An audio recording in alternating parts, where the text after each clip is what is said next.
جب مدینہ شریف تشریف لے کر کے آئے تو کسی ندا دینے والے نے مدینہ والوں سے کہا لوگوں جس کا تم روزانہ انتظار کرتے تھے وہ آمینہ کا لال تشریف لا کر کے آ چکا ہے، جس کا تم انتظار کیا کرتے تھے وہ مصطفیٰ تشریف لے کر کے آ چکا ہے۔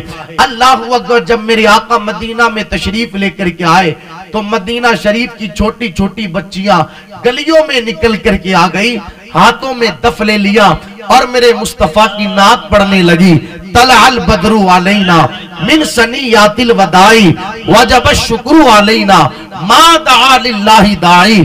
اللہ اکبر، مصطفیٰ جان رحمت صلی اللہ علیہ وسلم کا اس شان سے استقبال کیا گیا۔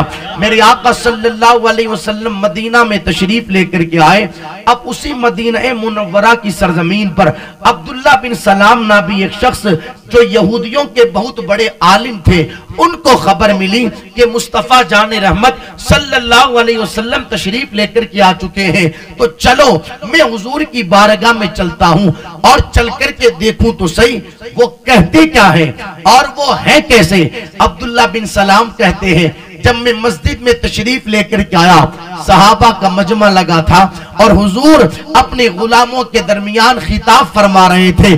عبداللہ بن سلام کہتے ہیں جیسے ہی میری نظر مصطفیٰ کے چہرے پر پڑی تو میں دیکھتا ہی رہ گیا اور میرے دل نے کہا عبداللہ یہ کسی جھوٹے کا نہیں، یہ سچے کا چہرہ معلوم ہوتا ہے۔ خدارا ان جیسا کائنات میں آج تک کسی کو دیکھا ہی نہیں، اور میرے مصطفیٰ جان رحمت صلی اللہ علیہ وسلم کا چہرہ بلا ایسی شان والا اور ایسی عظمت والا چہرہ تھا کہ یار دنیا میں جو شان اللہ نے اپنے محبوب کے چہرے کو عطا فرمائی وہ شان کسی اور کو نہ ملی۔ کعبہ اگر بندہ دیکھتا ہے تو اسے ثواب ملتا ہے، ماں باپ کا چہرہ دیکھتا ہے تو اسے ثواب ملتا ہے، عالم کا چہرہ دیکھتا ہے اسے ثواب ملتا ہے، پیر کا چہرہ دیکھتا ہے، غریب نواز فرماتے اسے ثواب ملتا ہے، لیکن مصطفیٰ کے چہرے کو رب نے وہ مقام عطا کیا کہ جو مصطفیٰ کا چہرہ ایمان کی حالت میں دیکھتا ہے پھر تو وقت کا صحابی بنا کرتا ہے۔ وہ شان اللہ نے اپنے محبوب علیہ السلام کے چہرے کو عطا فرمائی۔ یار مجھے بتاؤ نا وہ چہرہ کتنی شان والا ہوگا کہ بریلی کا قلندر بولا بے لقائے یار ان کو چین آ جاتا اگر بار بار آتے نہیں جبریل سدرہ چھوڑ کر۔ یہ فرشتوں کا سید جبرائیل جو بار بار سدرہ چھوڑ کر کے مدینے پر آتا ہے مقصد کچھ اور نہیں رہتا مصطفیٰ کی زیارت کا۔ سبحان اللہ، نعرہ تکبیر، نعرہ رسالت، مسلک اعلی حضرت علماء اہل سنت، سبحان اللہ۔ وہ کیسی شان والا چہرہ ہوگا، کیسی شان والا۔ ایسے ہی دیوانوں نے تھوڑی کہا یار وہ شان والا چہرہ تھا تبھی تو کہا نا کچھ ایسا کر دے میرے کردگار آنکھوں میں ہمیشہ نقش رہے، روئے یار آنکھوں میں انہیں نہ دیکھا تو پھر کس کام کی ہے یہ آنکھیں کہ دیکھنے کی ہے ساری بہار آنکھوں میں۔ کچھ نہ ہو کچھ تو ہوگا نا اس چہرے کے اندر، تبھی تو عاشقوں کے دل کی یہ کیفیت ہے، عاشقوں کے دل کا یہ حال ہے۔ عبداللہ بن سلام کہتے ہیں جیسے ہی چہرے پر نظر پڑی میں نے کہہ دیا یہ سچے کا چہرہ ہے۔ جب چہرہ دیکھا بیٹھا رہا محفل میں اور حضور خطاب فرما رہے تھے، کیا کہہ رہے تھے خطاب میں؟ میرے آقا ارشاد فرماتے رہے تھے صحابہ بھوکوں کو کھانا کھلاؤ، مصیبت زدہ لوگوں کی مدد کرو اور سلامتی کے ساتھ جنت میں داخل ہو جاؤ۔ اور ایک پیغام اور دیا تھا میرے آقا نے اپنے خطبے میں، افشو السلام، سلام کو عام کرو۔ یہ حضور کا خطاب تھا صحابہ کے درمیان۔ عبداللہ بن سلام کہتے ہیں خطاب سننے کے بعد پھر میرے دل نے کہا یار جو اتنی شان والا رسول ہے کیوں نہ اس کا کلمہ پڑھ کر کے غلامی اختیار کر لی جائے۔ خیر عبداللہ بن سلام نے کلمہ پڑھ لیا، حضور کی غلامی اختیار کر لی۔ آپ پریشان نہ ہو، میں سمجھ رہا ہوں کیفیت آپ کی کیا ہے، اس میں اپنی بات پوری کروں گا، اس لیے کہ میرا مزاج نہیں کہ قوم توجہ نہ دے اور میں بولتا رہوں۔ ہاں سب کا اپنا اپنا ایک مزاج ہوتا ہے، تو آپ تھوڑی دیر سنیں اور انشاءاللہ میں آؤں گا شادی کی ان باتوں کی طرف جن کی میری قوم کو ضرورت ہے، لیکن میں عرض تو کروں کہ اس آیت کریمہ کا شان نزول کیا ہے۔ ہاں تو خیر، عبداللہ بن سلام نے کلمہ پڑھ لیا، اور اب یہودیوں کے اندر یہ تھا کہ وہ اونٹنی کا دودھ نہیں پیتے تھے اور اونٹ کا گوشت نہیں کھاتے تھے۔ اونٹ کا گوشت نہیں کھاتے تھے اور اونٹنی کا دودھ نہیں پیتے تھے، یہ یہودیوں کے اندر رواج تھا۔ تو جب عبداللہ بن سلام حضور پر ایمان لے کر کے آئے، تو اب جب تک وہ یہود میں تھے اس وقت تک ان کی بھی کیفیت یہی تھی کہ وہ اونٹنی کا دودھ نہیں پیتے تھے اور اونٹ کا گوشت نہیں کھاتے تھے، لیکن جب ایمان لے کر کے آگئے، حضور کی غلامی اختیار کر لی، تو سارے کام کرتے، مگر کافی دنوں تک اس حال میں رہے۔ تو ایمان لانے کے بعد میں ان کی کیفیت یہ ہوئی کہ وہ اونٹ کے گوشت سے اور اونٹنی کے دودھ سے پرہیز کیا کرتے تھے۔ یعنی انہوں نے یہ سوچا کہ اس عمل کی وجہ سے کوئی ایمان سے تو نہیں نکلے گا نا، اگر میں اونٹ کا گوشت نہ کھاؤں اور اونٹنی کا دودھ نہ پیوں تو اس عمل کی وجہ سے کوئی ایمان سے تو نہیں نکلے گا۔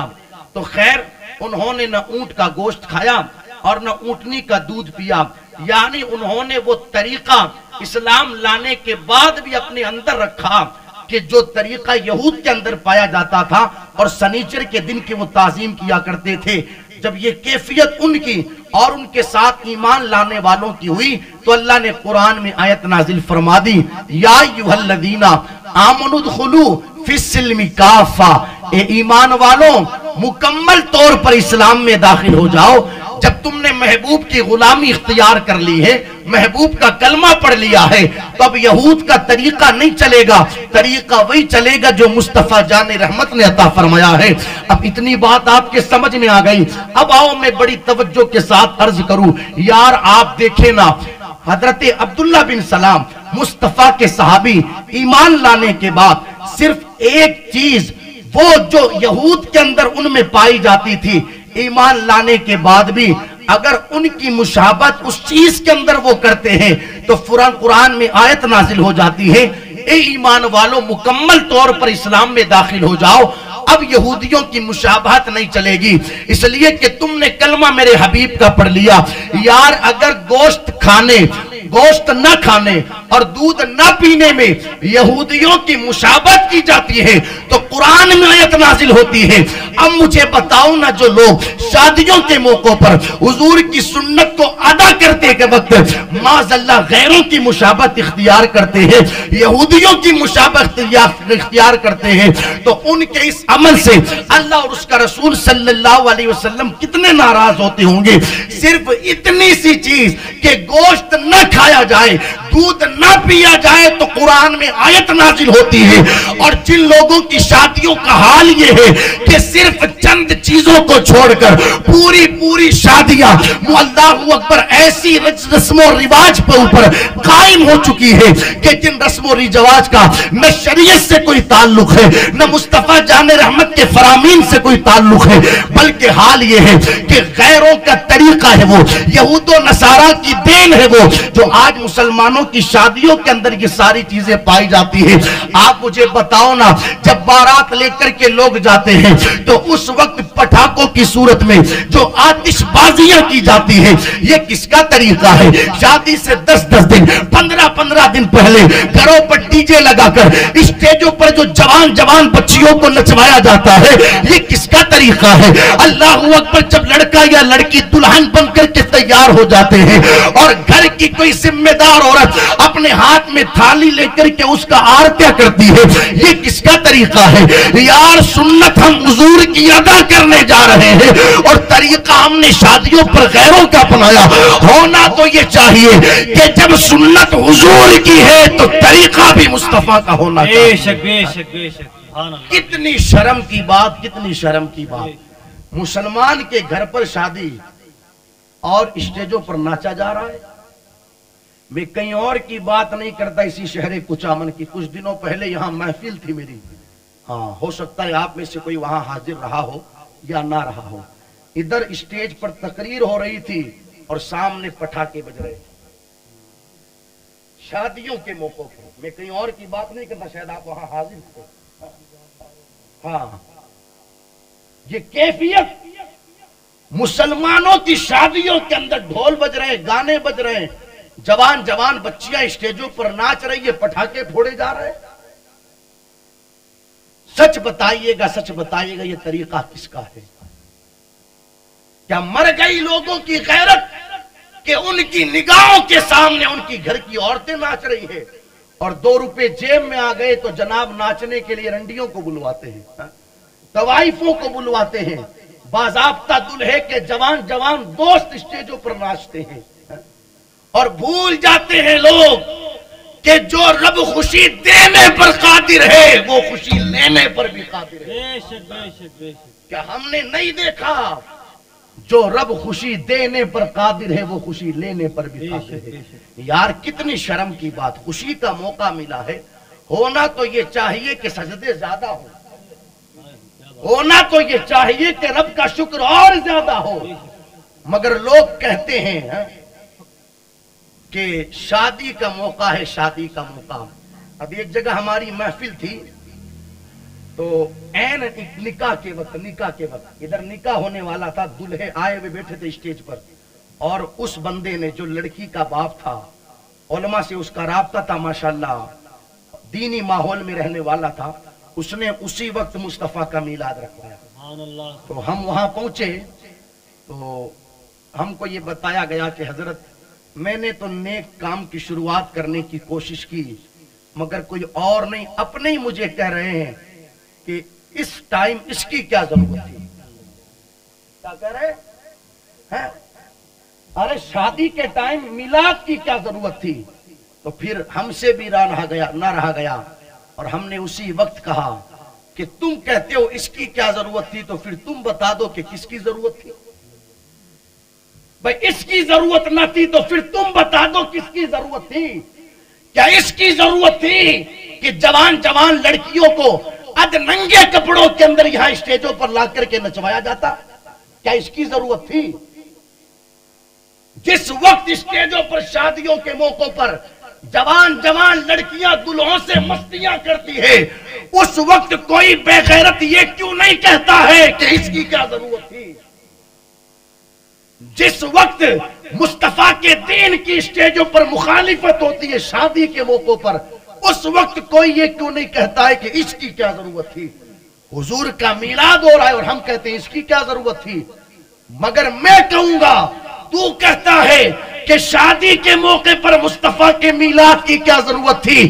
نادان، زندگی کے ہر موقع پر مصطفیٰ کے میلاد کی ضرورت ہے۔ مجھے پتا تو صحیح وہ کون سی گھڑی ہے اور وہ کون سا وقت ہے اور وہ کون سا شخص ہے جسے مصطفیٰ کے میلاد کی ضرورت نہ ہو۔ آدم 300 سال تک دعا کرے اللہ میری خطا اجتہادی کو معاف کر دے، مگر دعا قبول نہ ہو۔ مصطفیٰ کا میلاد پڑھا جائے دعا قبول ہو جائے۔ حضرت نوح علیہ السلام کی کشتی بور میں پھنسی ہوئی ہے، مصطفیٰ کا میلاد پڑھا جائے کشتی دریا کے کنارے لگ جائے۔ مجھے بتاؤ نا 40 دن تک حضرت یونس علیہ السلام مچھلی کے پیٹ میں رہے، مصطفیٰ کا میلاد پڑھا جائے مچھلی کے پیٹ سے نجات مل جائے۔ ہم کہتے ہیں مصطفیٰ کے میلاد کی کیا ضرورت تھی؟ زندگی کے ہر موڑ پر ہر فرد کو مصطفیٰ کی ضرورت ہے۔ یہ تو دنیا ہے دنیا، قبر میں بھی مصطفیٰ کے میلاد کی ضرورت ہے، حشر میں بھی مصطفیٰ کے میلاد کی ضرورت ہے۔ اور میرے امام نے تو اتنی بڑی بات کہہ دی کہ وہ جہنم میں گیا جو ان سے مستغنی ہوا۔ ہے خلیل اللہ کو حاجت رسول اللہ کی، جب خلیل کو مصطفیٰ کی ضرورت ہے تو ہمیں کیوں ضرورت ہے؟ سبحان اللہ، نعرہ تکبیر، نعرہ رسالت، مسلک اعلی حضرت، علماء اہل سنت۔ سبحان اللہ۔ لوگ کہتے ہیں مصطفیٰ کے میلاد کی کیا ضرورت تھی، مگر میں تمہیں بتاؤں یہ وہ ذکر ہے جس کی ضرورت سب کو ہے۔ یہ تو آج شادیاں ہو رہی ہیں نا، کائنات کا سب سے پہلا نکاح، کائنات کا، زور سے بولو زور سے بولو، سب سے پہلا نکاح حضرت آدم علیہ السلام کا ہوا ماں حوا کے ساتھ۔